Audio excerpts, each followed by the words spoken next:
Yo. In case y'all don't know, today we have somebody who is legendary, an icon in the industry. Ladies and gentlemen, we talking about no other person. Give it up for Lioness Jade. Make some noise! No.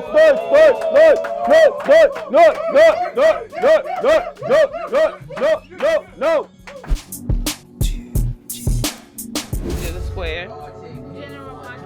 Boom! And I won! Nigel won! Nigel what? No? Oh, I got a puck. Each other. And I need somebody dead on my show, man. I need somebody dead on my show. All right. Last card.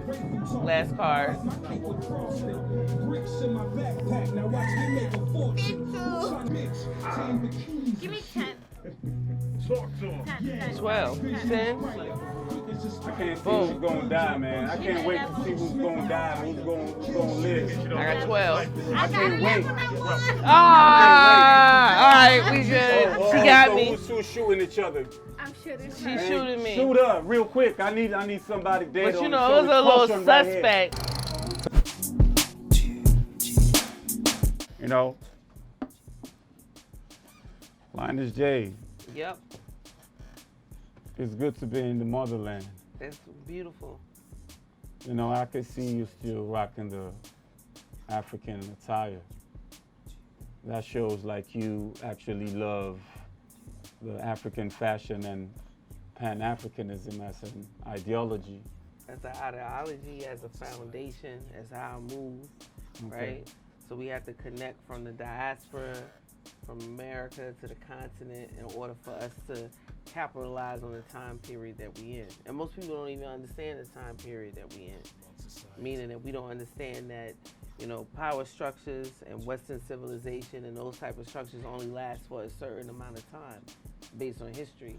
In order for there to be like the build, to rebuild or destroy, then we all have to connect across shores, across lands, you know, so.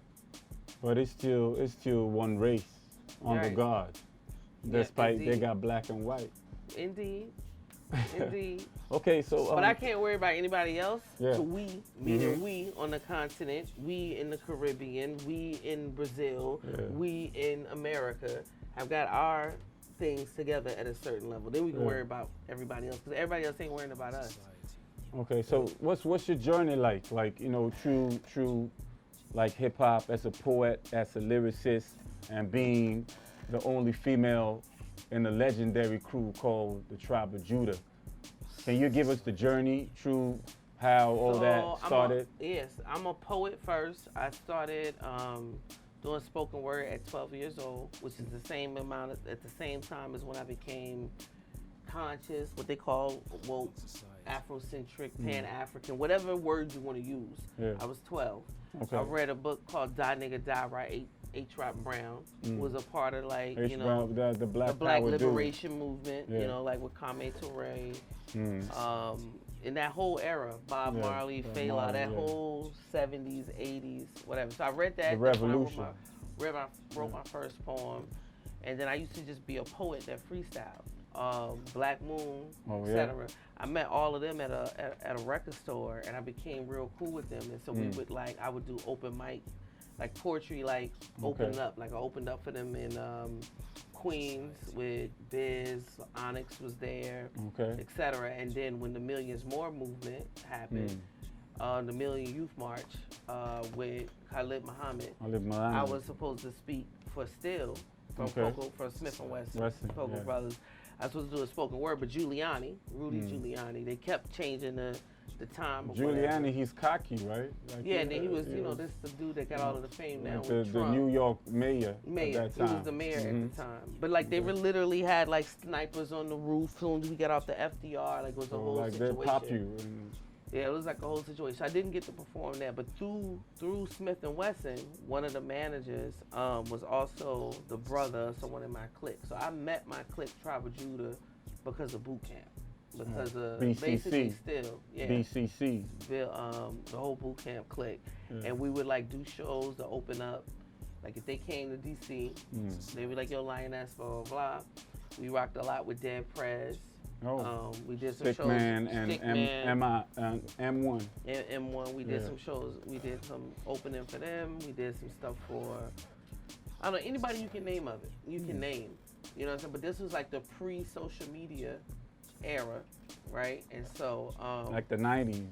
90s, late 90s, early 2000, where you had to like guerrilla marketing, not like, you know, Instagram and you got to go to build your reputation, hand to hand. Then you had to go to the record companies to clear up samples. I mean, people in my you had to clear. People in my clique had record deals, set, etc.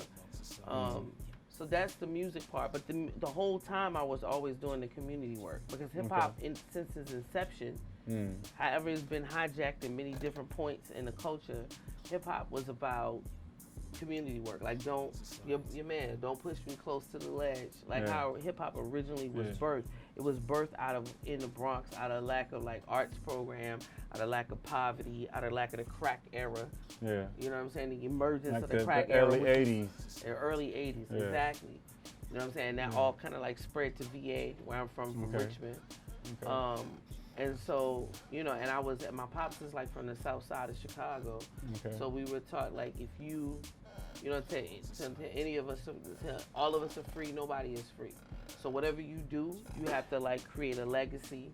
You have to think about humanity, think about what it is that you're doing. So at the same time I was building this underground hip hop career, I was also doing the same thing in the DMV. And that's DC, Maryland, VA, and then also in Atlanta. In Atlanta, that was crazy. When I worked down there in Atlanta, I worked for the Boys and Girls Club. It was like out in the county of Atlanta, but like they had like a drive-through roll-up, get your drug spot. Like they had built like a whole like one part of the railroad track was Blood, like the other part was Crip, and I was like the program director. Yeah. Same thing with Northern VA. Like I always find and the fact that I was an MC almost always helped my programs, go better. This is the Cypher Room, AFOREVO TV representing. We never hesitate to do that. Lioness, it's an honor having you here. What actually made you embrace hip hop?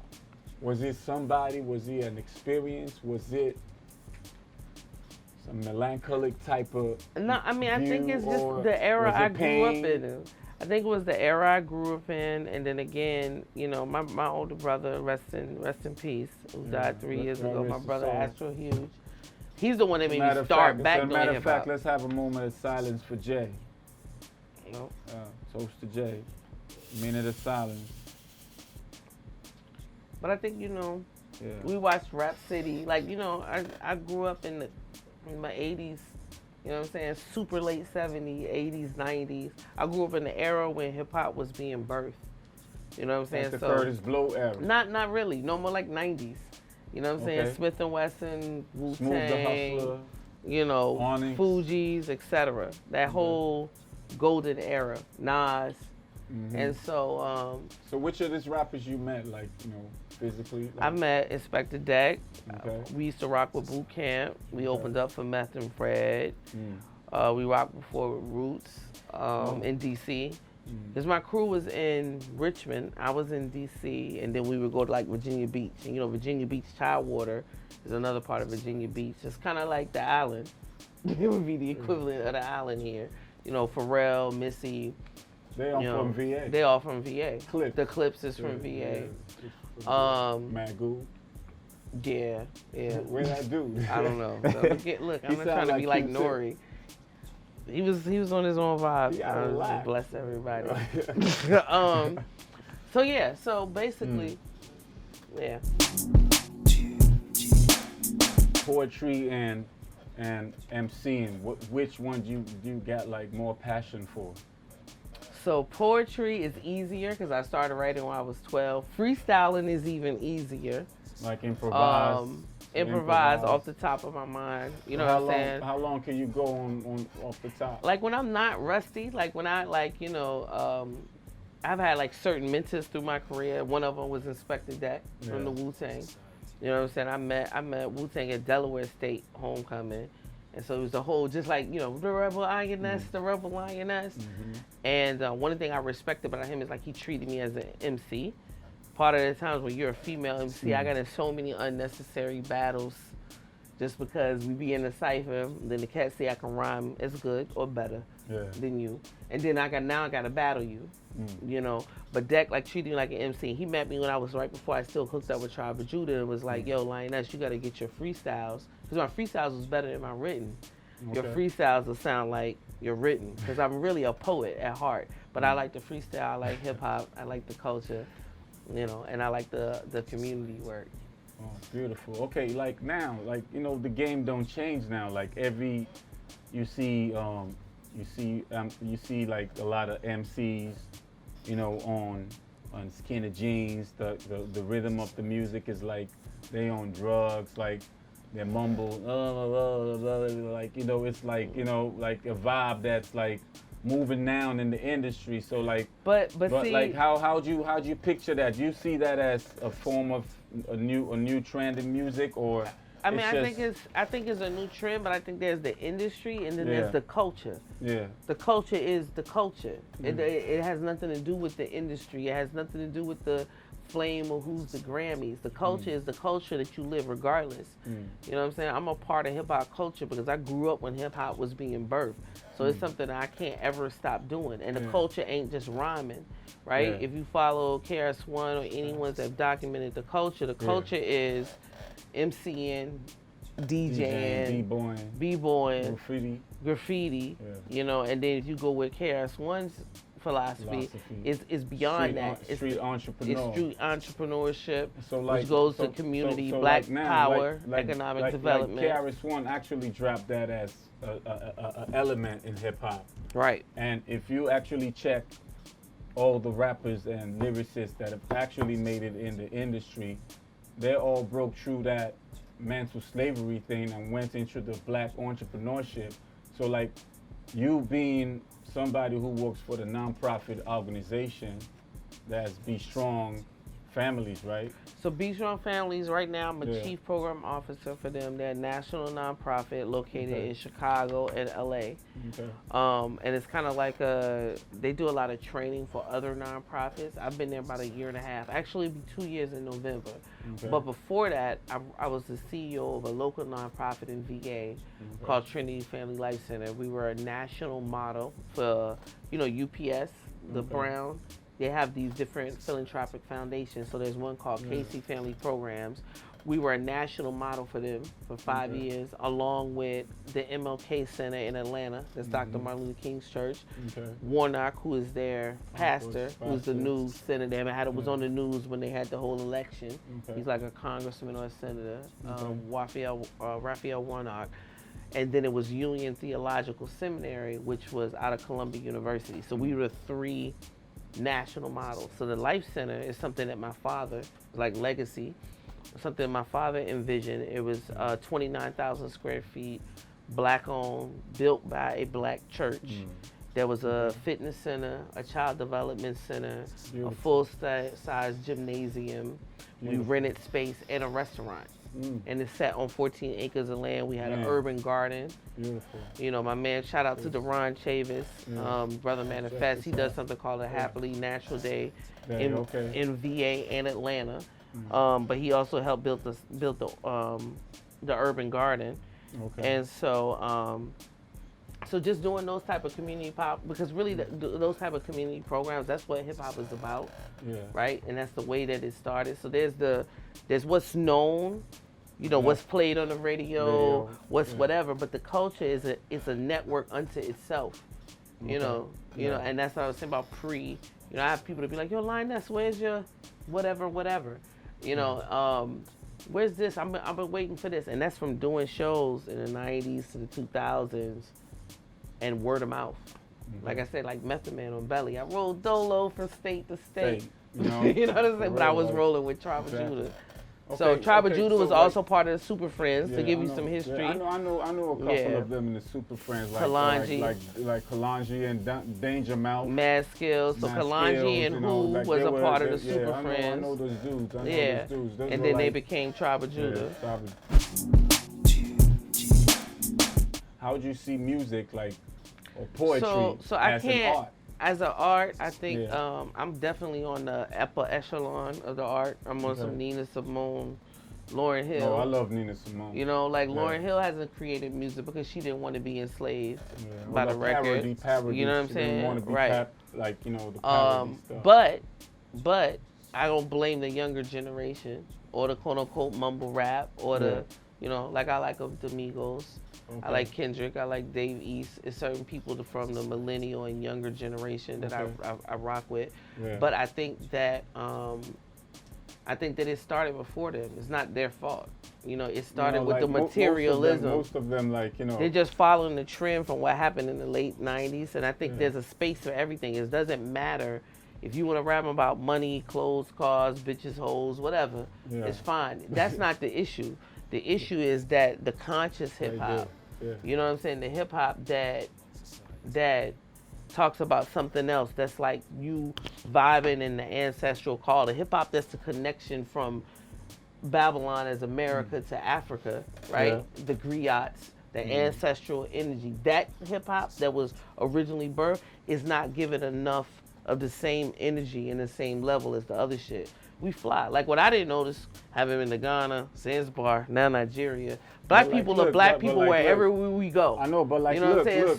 Look. It's a balance between the money, fly shit, and the conscious, the woke, ostentatious life. and legacy. Exactly. Yeah, but like, look, like I keep telling people, like, hey, look, like hip hop didn't really actually start in America.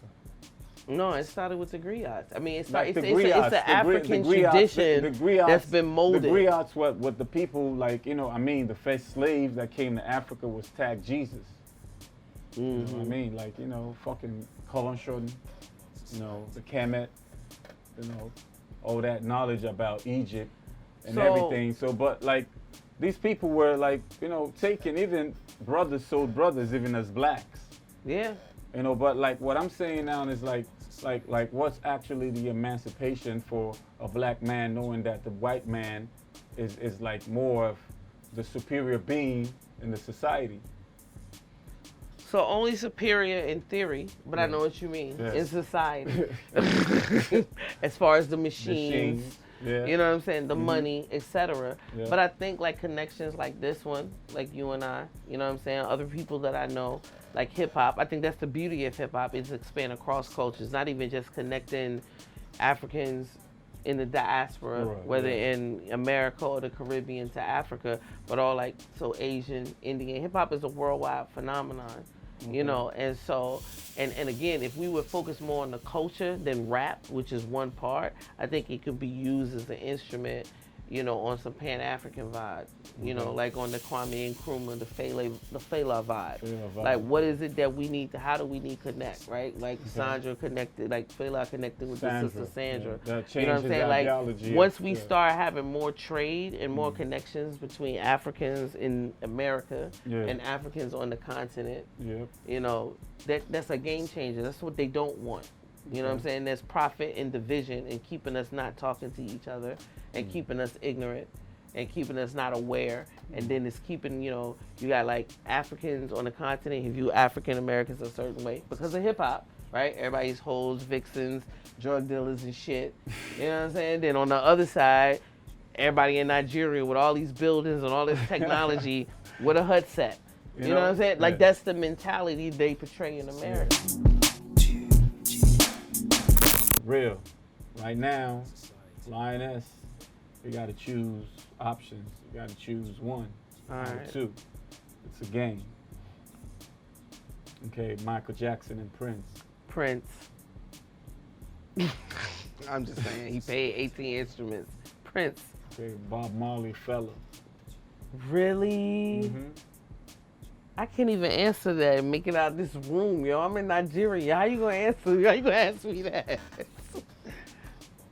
Bob Marley of Bob Marley. Bob Marley. No, you could choose. No, Bob Marley. Bob Marley? Bob Marley. The most influential in my life as far as Rastafari, met the Naibingi elders, built with them. I gotta go with Bob Marley. Okay, Lil Kim, Foxy. Foxy. Foxy. Biggie Pac. Pac. Oh shit, man! Like this is like I mean, Big Daddy Kane, Rakim. Rakim. Come on, man! Like what's going on? Like Rakim. Rakim is classic, ageless. Big Daddy Kane is whatever. You can listen to a Rakim and it'll sound like the 90s. It'll sound like underground hip hop 2000s to the present. Rakim, the god. I see. Okay, let's go with this crazy people now. Cat Williams and Dave Chappelle. Dave Chappelle. Oh, for real? Seriously, I like the mental shit. I like Cat Williams, but Dave is a genius. And you won't even see how ill Dave is until later. Like the way he does his comedic commentary is stellar. Dave Chappelle. You know, like what projects you got going on? Like what we So expecting I did all of the stuff with I'm very proud of, and my brother that I mentioned that passed is the one that made me like fall in love with hip hop again. I did all the 3 If Cocaine Could Talk, so RJ Payne. Yeah, RJ Payne is a dope He's MC. dope. Yeah. He's got a lot of cosigns. He's ridiculous. He shows you that, we ageless with the culture. I think he's just doing something. He got a new project with If Cocaine Could Talk, part 7. I was on 3, 4, and 5 with Ice-T. And they're doing like the whole Ice-T's Nino a Brown. legend, Yeah, they doing like the New Jack Nino City. Brown thing. Like the New Jack City joint, and Ice-T is narrating it. Yeah. But P.A. Dre, his in-house producer, I'm doing a project with him. I'm doing a project with Mr. Books, so we can do this Pan-African called the Chi. Yeah. I got a project with Iron Sheik. He's part of Wu-Tang. He's on He actually just produced Capadonna's album. Okay. So he has a compilation with like Capadonna, I think Inspector Dag. Who else did he have on there? No, not P.A. Dre. P.A. Dre is producing Inspector Deck's album. Okay. But with Iron Sheik, I'm on this compilation. I think Planet Asia is on there, Deck, Capadonna, and I'm the only female on there. I got a song called Black Queen. So that's what I've been doing now. And you a Black Queen.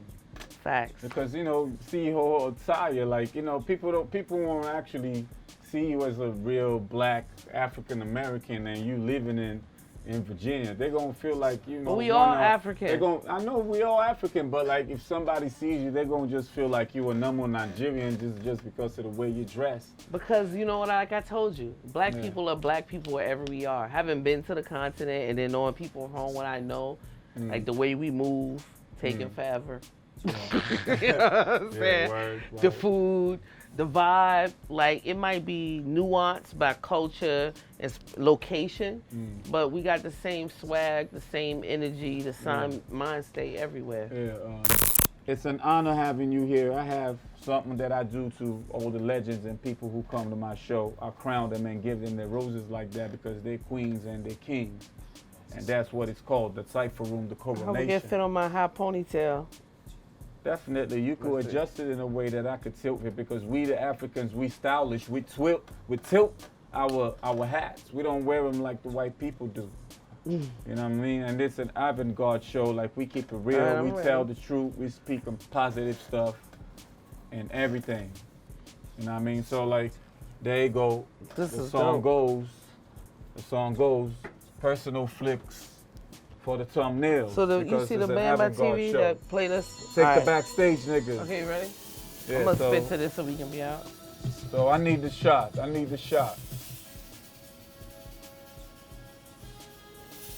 You're a queen and you deserve it.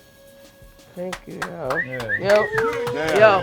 Give it up, give it up. Take it back, right. Increase that. Not too high. Go back one more time.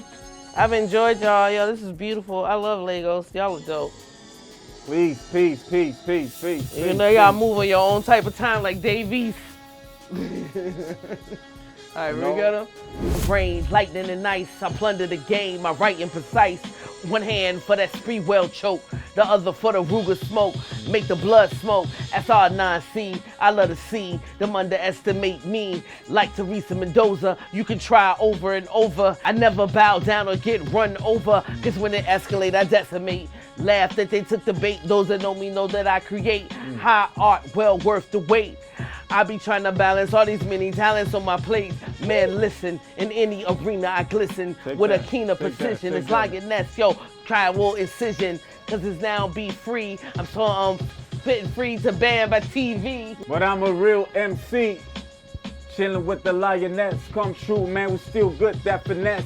Yo, spitting that skill, do it so real. Niggas out ill, man, they need a pill.